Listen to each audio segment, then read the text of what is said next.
tu tum kan la reactor hi a comment lama teng tele tin private lama te po a link mi pahni o mi pathum lai mi ran thon ve lol mai boka chu tu tu mai kan ngai thau do na lal nei pui o lal nei pui a ming lal li suwa ti ni do na cho nei PYD general conference azai ani a tu tu kan ngai thau tu ra hi hey PYD general conference ti taka an var sio me lu khamo ngal maya an dal sio an var sio me ni mo nga thang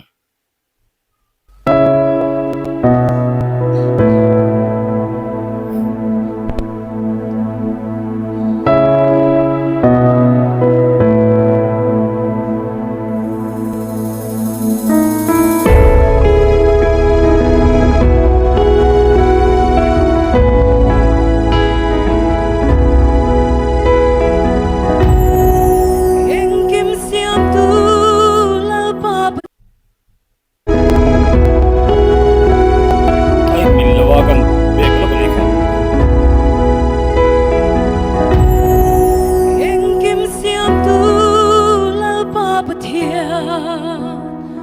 Mani sava van kai phara leid zau tu om to ale om ma pathia si bai hau te la ba in do na a ne tu kha afama o tule Bethlehem dai mun to ma lo piangin ti sa in alo chang aming maka rem ruat tua pathian sakarem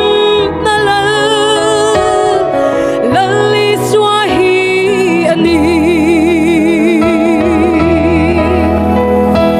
Leila rau pui dele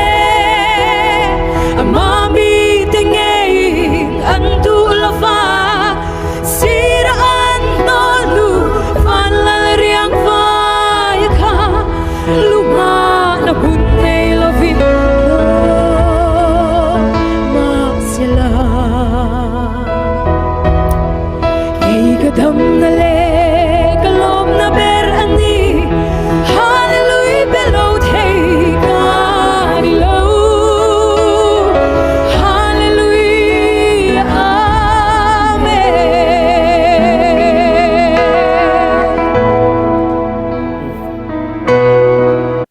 ngoro top lo ka ngai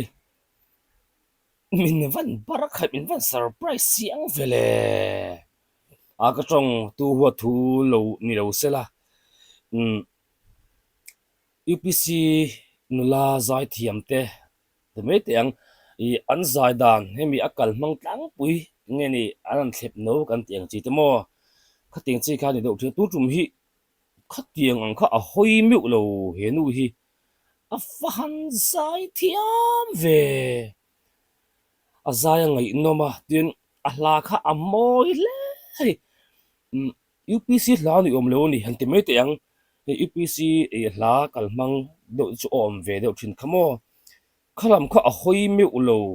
a thu ngam do po khan mo a january kha nge a UPC lu tu lo ni chom zia tun la tong kam tak chuan a january kha UPC vak lo ani ber mai chu awahan thiam ve ka benga chonin nge ni maruati hanti te sindi lo than pui te ka tiang ho te ne khan anin pol ho khat hle mai a khai van ngai nom veng veng ve Lal rau pui le eng kim ti thei Agel vale seraphim ten an phak nin lo Kay kalung lai dam na ani Leile van lal riang pai tom kan tinan lo cây cái lung lai đầm nan thì cây cái lung lai tí là alai lai khamo lo ngoi thar alung lai tharoi an na lut tuk o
de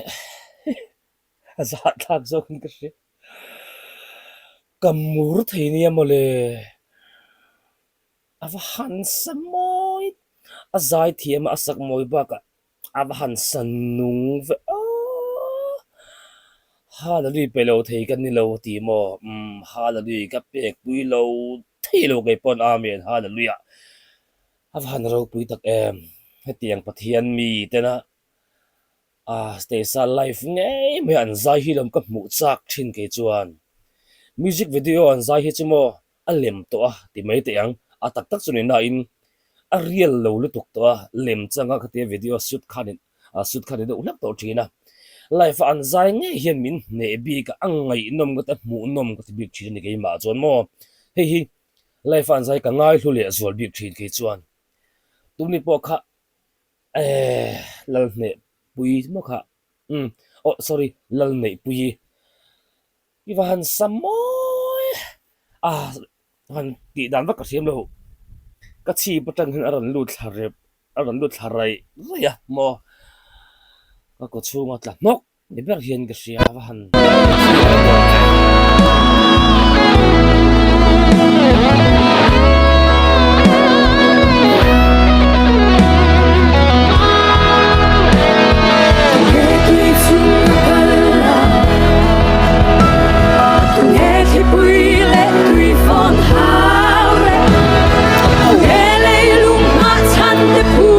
ngot lok ka du dan all right nghe khi bùi lệ tùy phong hào rệ nghe lấy lung hạ chăn để phù mà nghe van lệ có vẻ xiang nghe cái xoan bần bần ra cả nghe lâu cần lệ tu và thiên su bình lần lý xoan đi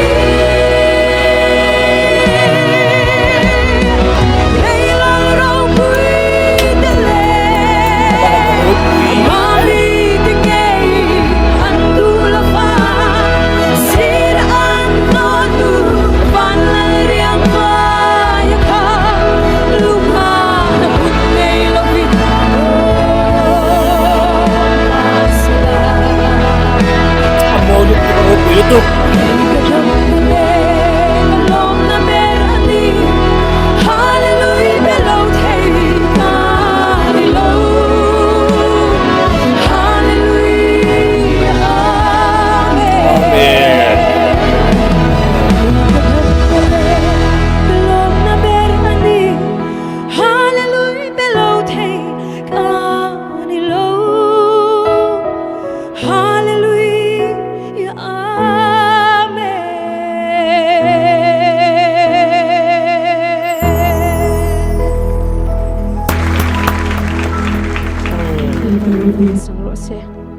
Amen. Avahan pui rep life azai nge amuna nge ka vahan tilve cha khai zat ban som po ni le ka beng rual kim fakin kringa tin hamle ta tong kamang dewin beng panga po ni le mo ka chikim chapin karing avahan ro pui rep vele engeni u forani emo earphone ani emo ingai thak lo chuanin ngeni a music chung tele a oru puina kha engeni phone speaker tang ringo chun i chiang zo lo mai thei chuan u forani emo earphone ani emo mo lo nga thave chinte aru pui ka tilutuk avan hlute lul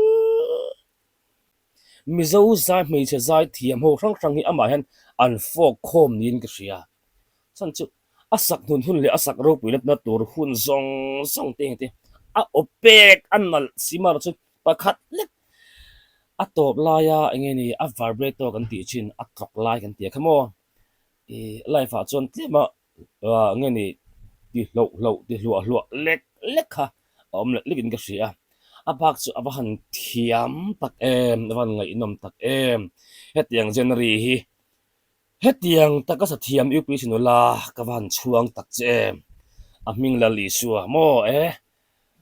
kan nga thanon le thinang ngai na me